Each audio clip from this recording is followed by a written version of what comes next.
Hi guys, and welcome back to another true crime and makeup time video. Today's case is very hard to cover. I have thought about talking about this case for maybe 2 years now, and every time I've convinced myself not to. I told myself it's too violent, too gruesome. My viewers can't handle it, I can't handle it, and then I think of the victim. Think about when you were in your early 20s, you work really hard at college, uni, and your friend invites you to go watch a movie. You go, you have a great time, it's a nice break from your studies. After the movie, it's later on in the evening, and you and your friend get on a bus to go home, but it's the wrong bus. On this bus, your friend is beat unconscious, and you are gang raped by 6 men. All you feel is excruciating agony. Now, I'm warning you guys now, this is a very upsetting case. It's very triggering. It will make you angry. This case took me almost an entire week to get through all the details, watch all the videos on it. So hearing it all pour at you in one video is tough. So please watch with caution if you find this triggering, and I appreciate every single one of you. And if you're new here, my name is Zara, and I post a new true crime video every single week. So if you want to see more, make sure to subscribe, guys. I wanted to pop in and say that today's case is a very sensitive case, and it was hard to find clear and accurate information, especially when a lot of the pages were blocked. So that is why I'm so grateful to Surfshark for sponsoring today's video. If you don't know what Surfshark is, it is a VPN company, a virtual private network that keeps your personal information safe by creating a secure connection between your devices and the internet. Why would you want to keep your information safe? Well, big companies and cyber criminals love to use your personal information to their advantage, meaning they can track what you do online, install malware, and phishing attempts. For example, how many times have you needed to use Wi-Fi, say, at a restaurant or at a mall, especially when you have kids and they want to watch YouTube like right now? Well, when you're using that public Wi-Fi and somebody else is also using that Wi-Fi, they could very easily hack into your personal information, and that always freaks me out. Using Surfshark VPN encrypts my online data and helps to secure my personal information when using free public Wi-Fi. Their clean web feature also blocks ads, trackers, and malware, allowing me to go online safely. Surfshark also doesn't track, monitor, or store anything you do online, which means no connections or activity logs. The biggest pro for me is that a VPN swaps the real location of your device with the new one, so it basically changes your IP address. This way you can virtually travel to any country around the world. This was so helpful to me, especially with this case, because there were quite a few blocked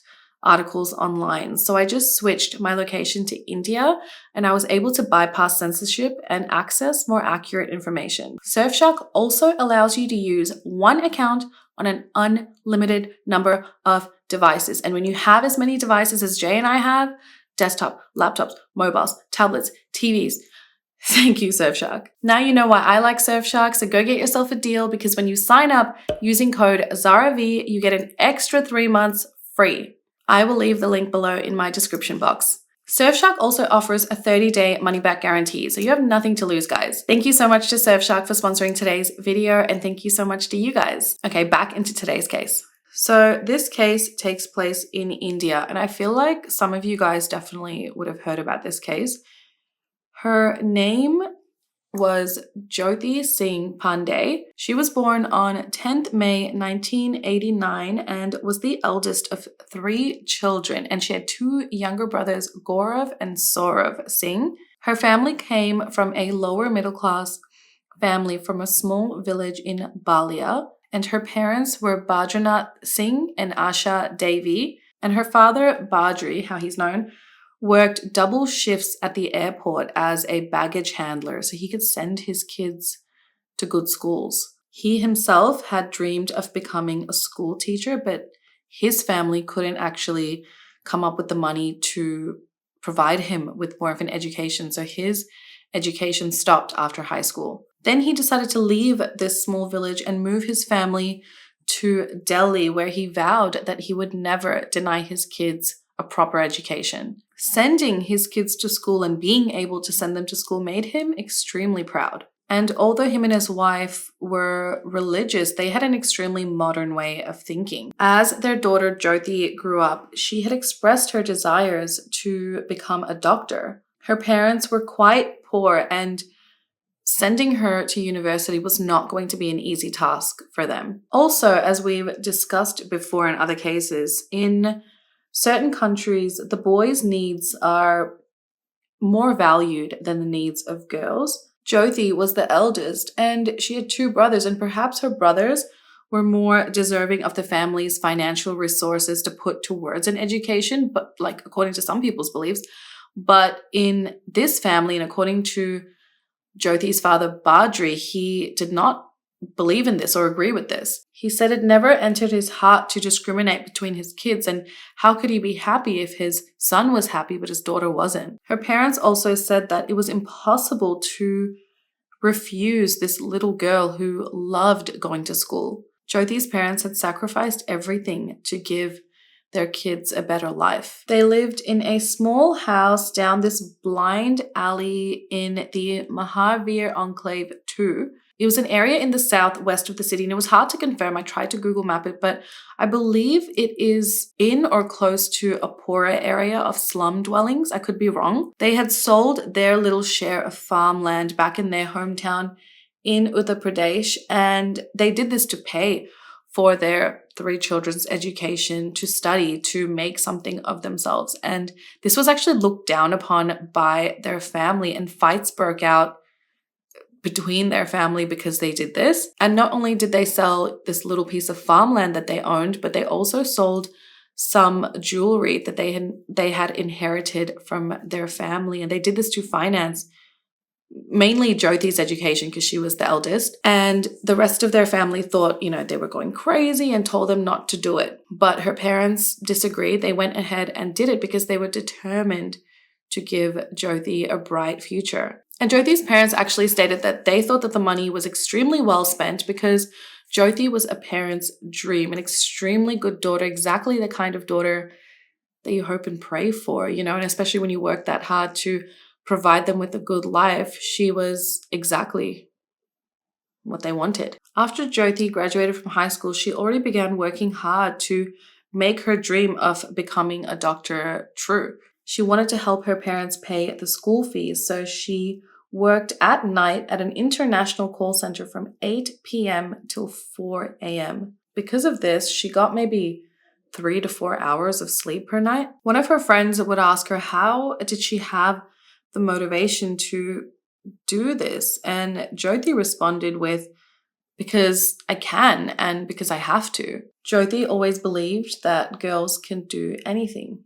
So at first, Jyoti, she wanted to be a doctor, like I said, but when she actually began to inquire and look into her course, her father could not afford the bank loan that it required to undertake this course. So another institute was able to offer a 4-year course in physiotherapy, and it was at a much more affordable rate. Once Jyoti was qualified in this degree, she could earn up to 4 times her father's monthly income. As Jyoti got older, she began choosing to wear jeans and heels and tops over the more traditional dresses. She also became the second head of their family alongside her father. Whenever there was a problem, her family would go to her. They would wait to speak to her, and sometimes her father would even go and ask Jyoti's advice over her mother. This was because they knew she was sensible and she would know what to do. She was their life, and she assured her family that once she was done with her schooling, their life was going to get so much better. She wanted to change her family's life. And because she was so confident and outgoing, her parents did fear for her safety from now and then, and they would always tell her to be super careful when she would go out alone. But Jyoti would always say, don't worry, nothing's going to happen. I'm going to be fine. So fast forward to December 2012, Jyoti is now 23 years old. She's about to start a new internship that week, and she's super excited about it. And on Sunday, 16th December 2012, around 1:30 p.m., she calls up her friend Awindra, and she asks him, do you have any plans later on today? So his full name was Awindra Pratap Pandey, and he was a software engineer from Gorakhpur, Uttar Pradesh, and he lived in New Delhi as well. And they had actually met 2 years prior through a mutual friend. And Jyoti had asked her parents that day if she was allowed to go out with her friend Awindra. Her parents said yes. So before Jyoti left that day, she made tea for her family, and then she left to go meet Awindra. They decided to meet at Saket, I think it is, City Walk, which is around an hour away from where Jyoti lived. Jyoti was around 160 centimeters tall. I believe that's like 5'4". And she was wearing jeans and a black and brown woolen sweater. Once she met up with Awindra, they decided to go watch a movie, and they watched The Life of Pi, and they really enjoyed this movie. So after the movie, Jyoti and Awindra, they decide to go home, and it's about 8 p.m. at this point. At first, they asked a few rickshaws outside to take them directly from the city walk to Jyoti's place, but none of them that were there were willing to drive to Jyoti's place. And if you don't know, a rickshaw is basically like a three-wheeler, tiny little car. It's almost like a motorbike with a car covering. It's pretty tiny and usually fits 2 people at the back while the driver sits in the front. So because none of them were willing to drive Jyoti the 50 minutes home, they decided to take a rickshaw to Manirka bus station. And they decided to go here because they were hoping they would either find a rickshaw to take them home from here or a bus. Meanwhile, earlier that day in a slum called the Ravidas colony in South Delhi, Singh, who was a school bus driver, and his younger brother Mukesh Singh were planning and looking for ways to liven up their Sunday evening. They asked 2 friends to join them, 28-year-old Akshay Thakur and 17-year-old Raju. Now, this is not his real name because he was a minor at the time, so barely, but that's not his real name. And all 4 of them began drinking that evening. At around 8 p.m., Ram Singh decides to use that same school bus he used for work and decided to take it around town for a joyride. The 4 of them then picked up 2 more men along the way. They picked up 19-year-old Pawan Gupta, a fruit seller, and 20-year-old Vinay Sharma, who worked as a cleaner and a gym instructor. And the 6 men, they headed off into the city in this white bus. Sometime during this trip, they also robbed a local carpenter. Now, if you're wondering, this bus, it looks like a legit bus. If you've ever traveled to India or any other country like that, they have, I guess, public and private buses. And I guess Australia, Western countries also have a similar thing. But for example, over here, you have the public bus, and only those buses would pull up to a public bus stop and pick up and drop off people. Like a private bus would never do that. And if it's a private bus, you would have to go like to a specific depot or something like that. Like in the city, they have like a specific area for these types of buses. But in Delhi, I looked it up. I believe it's called the DTC, or Delhi Transport Corporation. And those buses, like public buses, are green. So please correct me if I'm wrong. And yeah, if you have a Metro card, you pay for your trips like a normal public bus.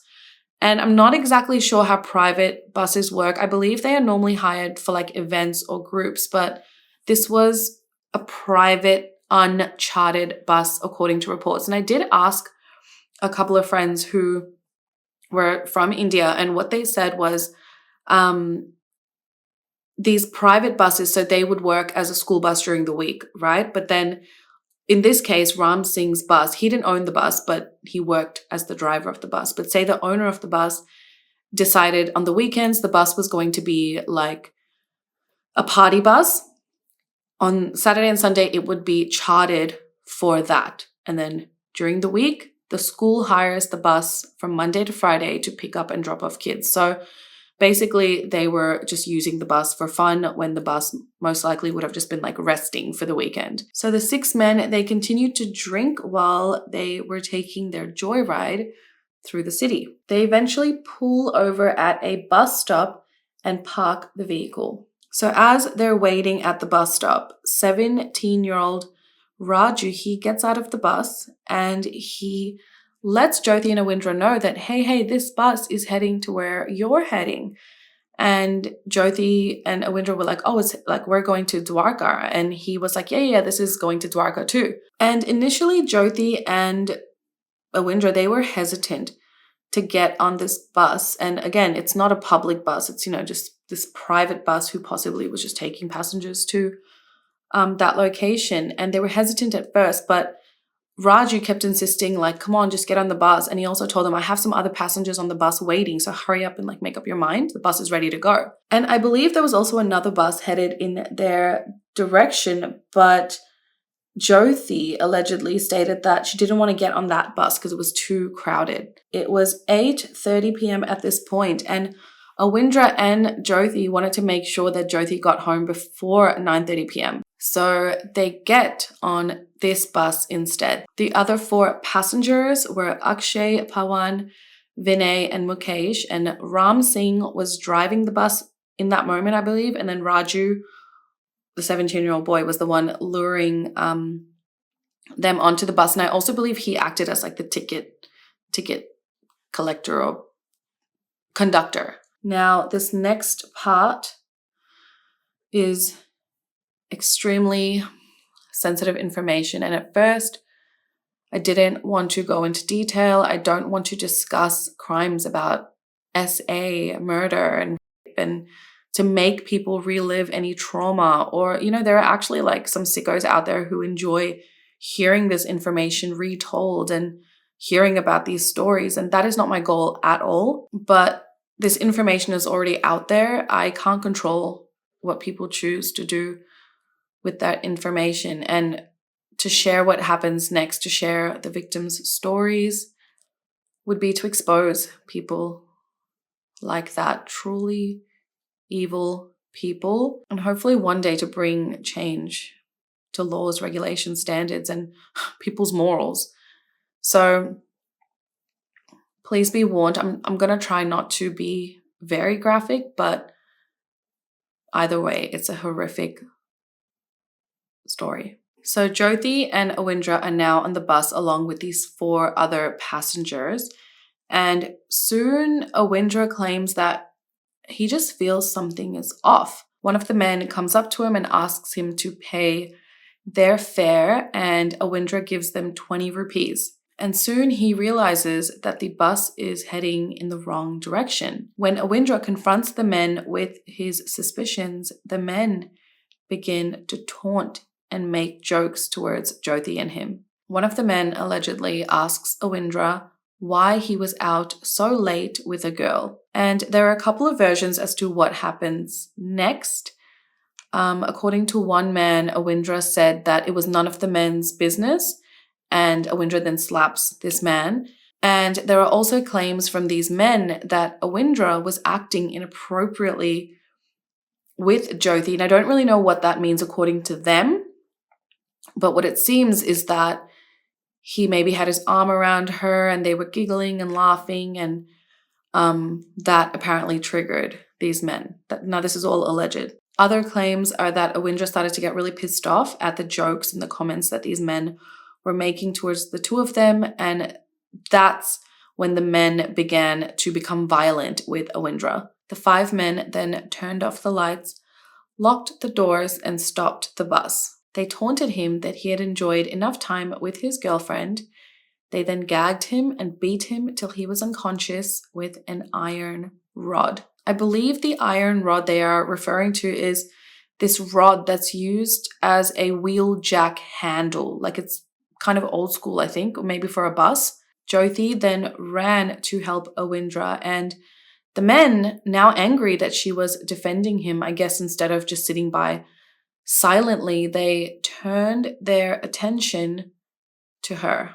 Jyoti then tried to use her phone to call for help, but the men quickly snatched all their belongings and ripped off their clothes. When Jyoti tried to escape through the doors, the men dragged her by her hair to the back of the bus. When she attempted to fight back, the men then beat her with that same iron rod. All 6 men then took turns Jyoti. Jyoti cried for help, and the man driving the bus began to drive again. Then these men began to take an already horrific act to a level so evil. They began to insert that same iron rod inside of Jyoti. Jyoti was being attacked and assaulted by 6 men in complete darkness. During this time, Awindra claims he regained consciousness and he realized what they were doing to Jyoti, so he tried to fight them, but then he was completely knocked unconscious once again. Then, according to Mukesh, Ram Singh's brother, who claims that him and Ram were taking turns, I guess, driving the bus, or Mukesh was driving the bus as the 6 men were doing what they were doing. One of the men inserted his hand inside of Jyoti and began pulling out something long. It was her intestines. According to Jyoti, she said, "They tore my clothes, they ripped me in turns. They hit me with an iron rod and bit me on my entire body with their teeth. They took all my belongings, my mobile phone, purse, credit card, debit card, watches. 6 people ripped me in turns for nearly 1 hour in a moving bus." It is alleged by some of the men that Raju, the 17-year-old minor, was the first to use this iron rod to violate her. It is also alleged that he took her organs in his hands, looked at it, and laughed his heart out and threw it away. They then said, "She's dead, throw her out quickly." First, they tried the back door, but that didn't open, so they dragged her to the front and they threw her and Awindra out of the bus onto the road. Mukesh, Ram Singh's brother, claimed to be the one driving the bus during the entire assault and that everyone except him assaulted Jyoti. He then said, "We reached home in about 10 minutes. We agreed that no one would say anything, and if the police got involved, no one would name names. There was a lot of blood. Blood on the seats, blood on the floor. Akshay and the juvenile both cleaned the bus. Vinay had a lot of blood on his hands. He washed them at my house. The other men went through Jyoti and Awindra's belongings, keeping the things that they had wanted. They took a cell phone, a watch. Pawan put on a pair of shoes, and Akshay put on a jacket." Mukesh then claims he went to bed. It was now past 9:30 p.m. and Jyoti and Awindra, they lay on the side of the road in Mahilparpur, which is around 15 minutes away from the Munirka bus station where they were originally picked up, but they had been in the bus driving for an hour.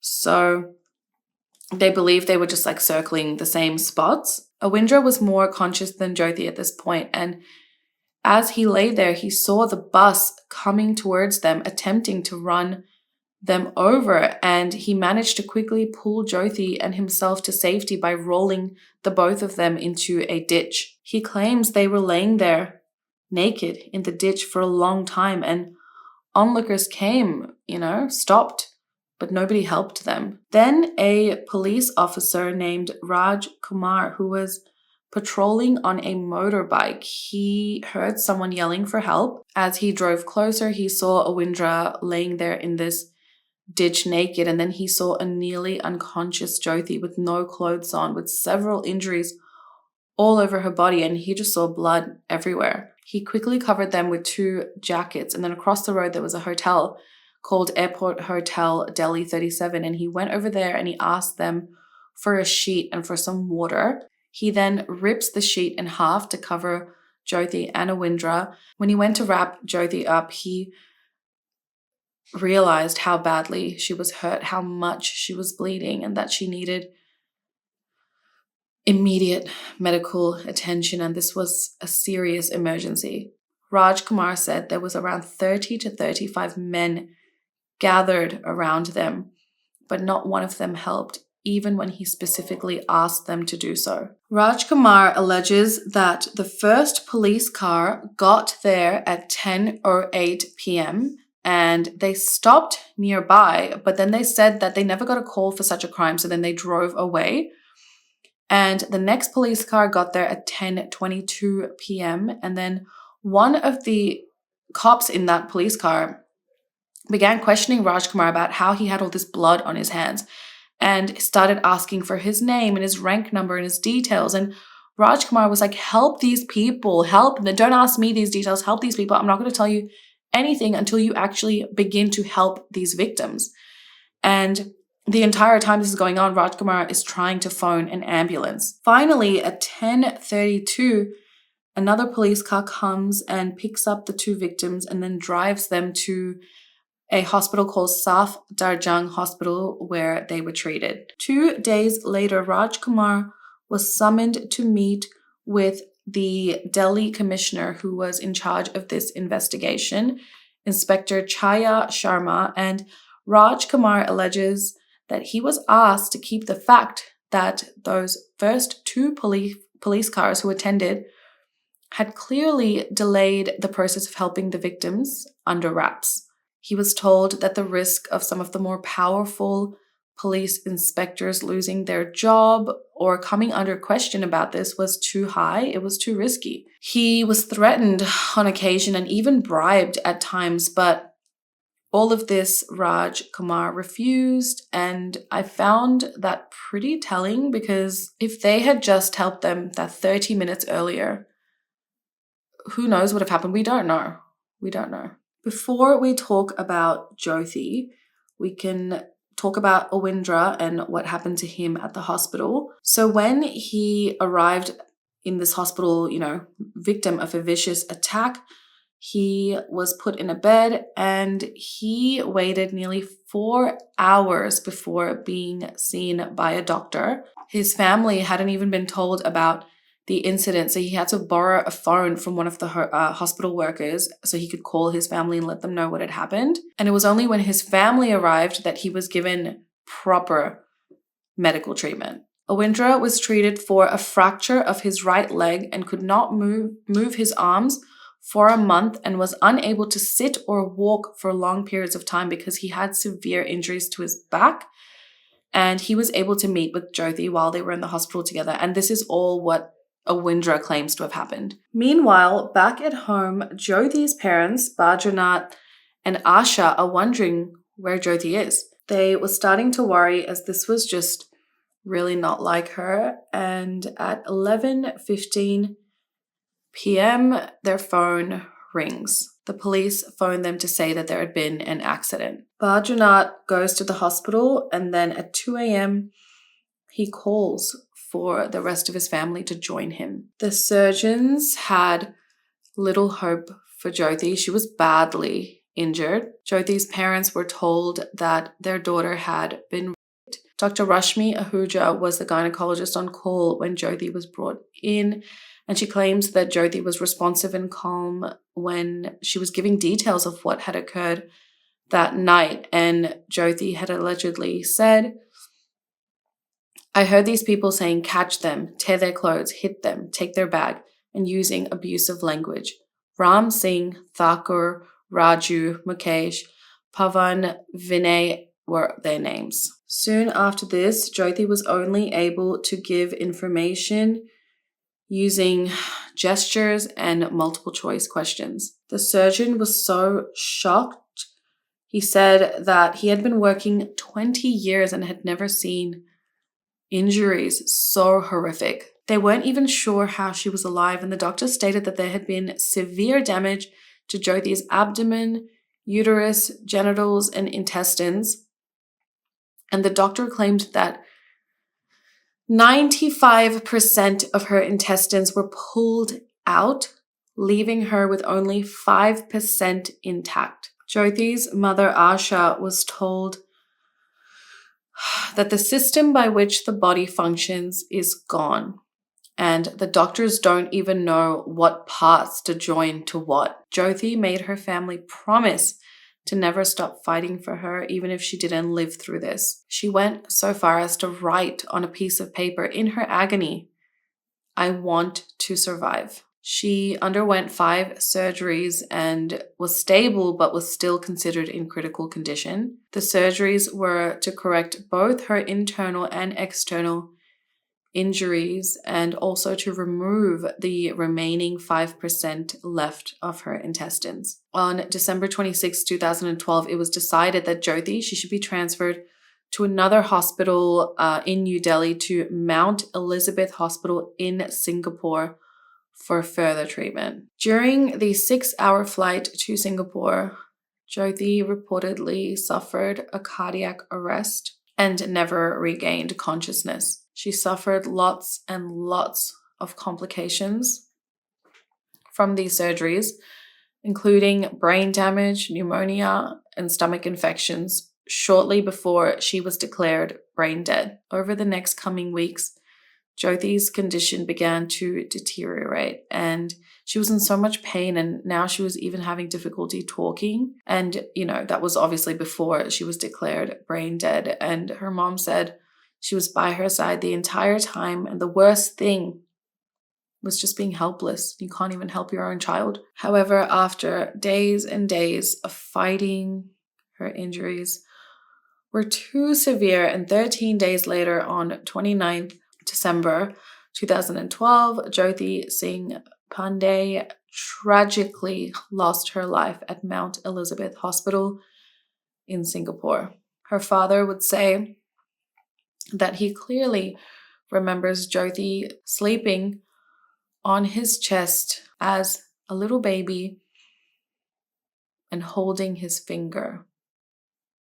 But now he had to set his daughter on fire and prepare her for a cremation. Jyoti's mom says that Jyoti's last words were apologies for causing them so much trouble. She states that she never realized how attached they were to Jyoti, and that they don't know how to start life again or where to start from. Initially, Jyoti's name was kept private due to the sex assault victim privacy laws in India, and Indian law states it's prohibited to name a rape victim unless she authorizes it, or if she is dead and her family agrees to it.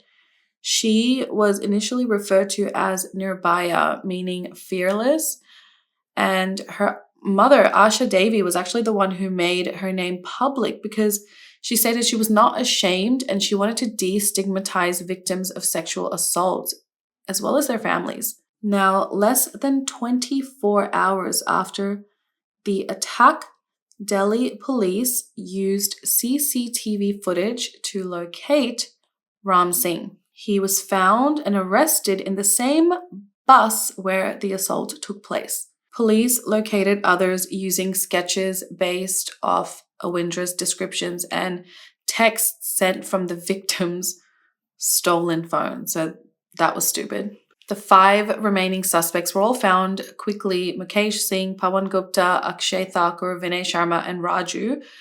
They were arrested, and they found Jyoti's blood-stained clothes as well as the iron rod on the bus. And Jyoti's bite marks were all over these suspects' bodies. Like, she fought back against them so hard. 3 of the men confessed their guilt in court on 19th December 2012. Vinay Sharma stated, "I admit to my crime. Hang me." Pawan Gupta also admitted, "I have committed a big crime." The minor, who was only known as Raju, was convicted of murder, and he received the maximum sentence for underage perpetrators: 3 years in jail. He was then released in 2015 without even finishing his 3 years. The driver, Ram Singh, is alleged to have committed suicide in Tihar jail in March of 2013, though some of his family have alleged that he was murdered by other inmates. In September of 2013, the remaining 4 men were convicted of kidnapping, murder, and destruction of evidence. They were sentenced to execution by hanging. In India, the death penalty is not super common, and it's only handed out in the rarest of rare cases. And the fact that it was decided on this case indicates the severity of the crime, and that the court also recognized how severe it was. The 4 men lodged multiple appeals for clemency, but were denied. On 20th March 2020 at 5:30 a.m., all 4 men were executed by hanging at Tihar jail. They were hung on a structure that was specifically designed for 4 people. All 4 men allegedly refused offers for a last meal and new clothes to be executed in. They were then blindfolded and did not resist. However, Vinay Sharma, he suffered a breakdown before the execution and began pleading for his life with the gods. The 4 men were pronounced dead after hanging for 30 minutes. And Mukesh Singh, he had requested that his organs be donated. Jyoti's death and the investigation that followed sparked massive protests and worldwide conversations. Millions criticized India's political and criminal justice systems, as well as the country's historic dismissal of sexual assault victims and survivors. Dismissal of these crimes themselves. Though people also recognize that these issues weren't exclusive to India, and a lot of countries around the world also face these similar issues. There is a documentary that came out in 2015 called India's Daughter, following this case, and I watched it back then and then I watched it again now, and let me tell you, if you don't want to get super angry and get high blood pressure, don't watch this documentary. Jay watched about 10 minutes of it and he refused to watch anymore. He just did not. He was having no part of it. I'll try and insert the trailer here, and if I can't, I'll leave a link below for it. The entire film has a bunch of interviews with multiple different people, but I think one of the most important interviews is with one of the perpetrators, Mukesh Singh. He claimed that that night he was the one driving the bus, and his interview together with his lawyer's interview is what enrages me the most. Mukesh recalls the events of that night with no remorse, just what he believes to be facts and justified. And he makes a statement, which I'll read to you. A decent girl won't roam around at 9 o'clock at night. A girl is far more responsible for rape than a boy. Her death wouldn't have happened if she hadn't fought back. When being raped, she shouldn't fight back. She should just be silent and allow the rape. Then they'd have dropped her off after doing her. Now, calm down. But he doesn't make the statement with any anger or hatred towards women. It's kind of just like, he almost seems irritated about the whole situation, right? Like, he just seems like, why is rape such a big deal, guys? Like, she should have just let it happen. He's like, what's the issue? What's the big deal? Like, this is all Jyoti's fault. Like, we agree, right? That's literally how it feels like he thinks. Now, the defense's lawyers. If there was a face more punchable than this one, I would like to see it. The 2 lawyers, they make these statements that made my jaw drop. But at the same time, I wasn't even that surprised, because I have been in the presence of men with similar mentalities. Now, I want to read you some direct quotes because you need to hear it too. You are talking about man and woman as friends. Sorry, that doesn't have any place in our society. We have the best culture. In our culture, there is no place for a woman. Then he says, you cannot penetrate without being excited. If you can't do that, how can you go for sex? And how can you go for rape? So first step is excitement. And a man will be excited when he gets the atmosphere. And whether he gets an atmosphere or not depends on the circumstances in which he is in. Will you be able to do it? Tell me. This has nothing to do with whether you are married or not. Go watch a porn movie. Today, you'll get to know.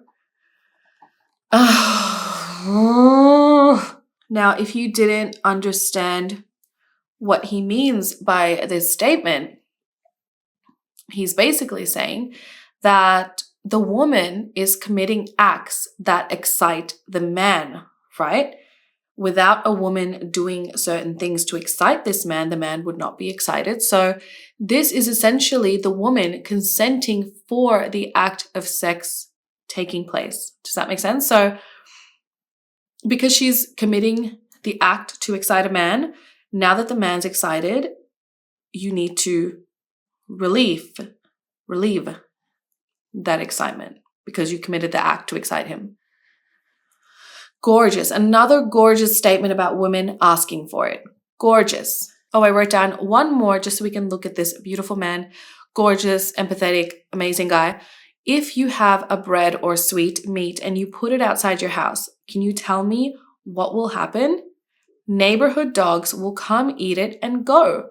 Not a piece would be left for you.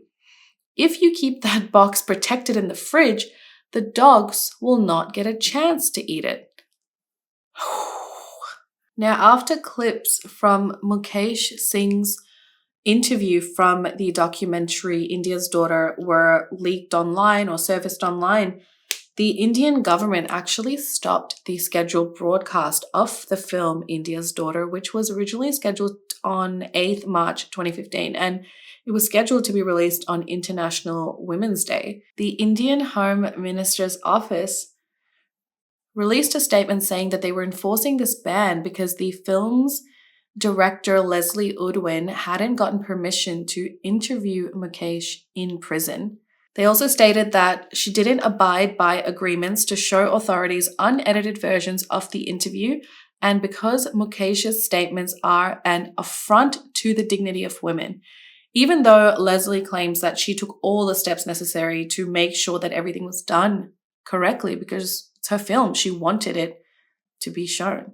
In another statement, the government warned that the clips from the film appear to encourage and incite violence against women. Some supporters of the ban state that airing Mukesh's interview was basically giving a platform to views. Others say that the documentary paints sexual violence as an Indian issue as opposed to a global one, and they fear that it will perpetuate a white savior mentality in foreign viewers. It's most likely that the government finds the film nationally embarrassing. They also believe that the documentary is an international conspiracy to defame India, and they have protested that releasing this film would affect its tourism. And yeah, I think it's a tough one to argue because you want the film to be shown because you want people to know about this horrific crime that took place, but at the same time it does make India look really bad, and it's like, well, at the same time the crime took place there, so it's like a fact is a fact is a fact, right? But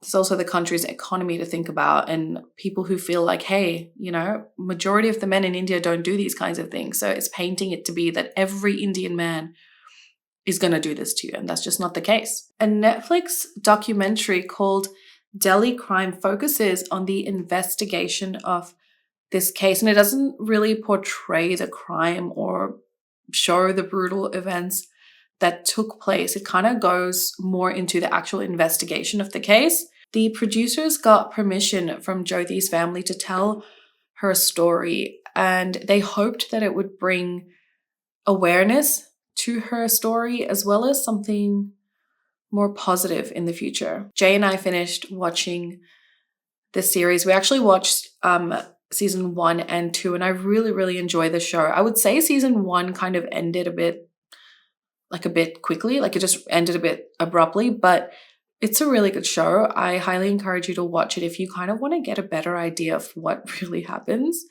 or happened, I should say, in, countries where, imagine locating these 6 men in India. The police did a great job. There are so many people there. How did they find these men? So they did a great job. I hope this series as well brings awareness to these situations that are taking place not only in India, guys, but in other countries where the laws are just archaic. I highly suggest you guys also watch India's Daughter. It is hard to watch. It's hard to fathom that people can think that way, especially when we're privileged to, for those of us that live in Western countries. Of course, there are things that take place, but, we're pretty privileged in our freedoms as women, for the most of it. So the incidences of sexual violence in India are so bad that a woman is raped every 18 minutes. Following this case, stricter laws and court procedures were introduced to reduce the large backlog of cases, to allow the perpetrators to be punished in a more timely manner, so that they don't, get caught for this crime and then their paperwork just sits there for months, years, because they have so many other cases to deal with, and they are implementing or began implementing some sort of better system, but statistics are showing that the problem is only getting worse. There's an increase of crimes against women, and this can largely be explained by the preservation of some people's beliefs of gender inequality and male entitlement. The judicial system struggle with the sheer volume of people in the country, together with the cases of corruption and people's willingness to just overlook these issues, these crimes, these cases, these victims. This has led to a 19% rise in sexual violence against women. So just some stats. The number of rapes in New Delhi alone has gone up to 7,887 cases from January 2022 to the end of July 2022. Okay, so previously in 2021, that period, it was 6,747. So it's gone up to 7,887. What's the math on that? An extra 1,100-ish. I can understand the frustration of women in India, as well as other countries that are facing these same issues. Hell, here in Australia, when these kinds of crimes, take place, and women all over the world already worry about their safety on a day-to-day basis. But living amongst people, especially men who don't believe that your life is worth as much as theirs, who believe it is okay to harm you if you're out past 8:30 p.m., even if you're with a friend just to watch a movie, that is terrifying. It seems like a lot of perpetrators are not even afraid of the law because they know the majority of the time the system is going to take so long to sort through these matters. And a lot of the time, because it takes so long and because, these lawmakers are so overworked, stressed, a lot of these parties can be paid off and the victim is left there to suffer if she survives. I'm struggling a little bit with this case, as you guys most likely can tell. I forgot to even do my makeup. I had to rush my makeup halfway through the video because I was I didn't even do anything because I was so focused on what was happening. So, trying not to get upset. And like I said with Nina's video, these cases, these topics are super important to me. And I don't want this to become a bash India video. Majority of the people in this country don't think this way. These crimes are not a defining characteristic of the country. This country has beautiful tradition, cultures, people, and that is why these topics need to be discussed and shared. Jyoti's family wants her name to be known. Jyoti suffered for 13 days, unimaginable pain.